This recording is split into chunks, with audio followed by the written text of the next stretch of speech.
doing anything else with their time, but actually recognise how important this election is, both most importantly for the people of Gorton and Denton, but frankly for the entire country. We know the eyes are on this election because it is a battle for the soul of the nation.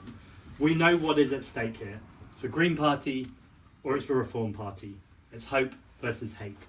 In Hannah, we have a local plumber, someone who is from the community, who cares about the community. If anyone's seen my podcast yet, who cares about dogs in the community, but I won't talk about those or I'll up again. And then in Nigel Farage's candidate, you've got a man who literally works for a right-wing TV channel where he gets paid to spew hate and division. And as a Mancunian myself, I know that's not what we represent, that's not what we stand for. And then we've got Jim Ratcliffe in the news talking about migration. Yes, for God's sake, well said. And again, being from Manchester, it strikes me the last game that Manchester United played against West Ham, over 3/4 of the players were from other countries. That's not colonialism, that's modern football, that's migration, and that's what part of what makes our city great. And actually, if we want to talk about what the problem is in this country, it's people like Jim Ratcliffe, billionaires who are tax dodging by living in Monaco, lecturing the rest of us about patriotism. And the reason why that matters, because obviously he's not running in this election, but Reform and Matthew Goodwin support him. Because we know they pretend to be men of the people, but they're men of the wealthy people. We are here representing the 99%, and they want to protect the 1%. And that 99% point is really, really important. Because I think everyone's got the message now that we stand for working class communities, we stand for people in poverty, we stand for homeless people, unemployed people, migrants, trans people. But we're also out here supporting small businesses, local businesses, medium businesses. We all have so much more in common than the Jim Ratcliffes of the world, the multimillionaires and billionaires and the Reform MPs. And the final thing I want to say is, although I've given this kind of contempt that I have for Nigel Farage and his candidate, it's the complete opposite for someone who might be thinking about voting for Reform. And I know you know that because you've been out on the doorsteps. And I'm hearing over and over again that people pretty much can't find a single Labour voter. But you are meeting people who are deciding between voting Green and Reform. And I think it's really important that we think about those people. They've been let down by 14 years of Conservative austerity.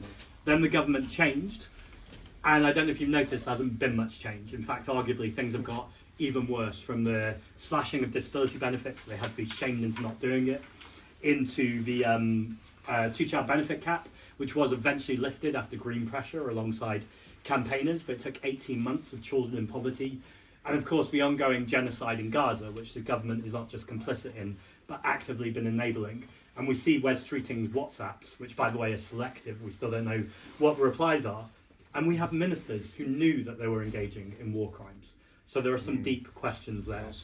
This is all in the pattern of behind the scenes. The Labour government is crumbling, both with the Peter Mandelson revelations, and indeed it feels like not a day can go by without things getting worse.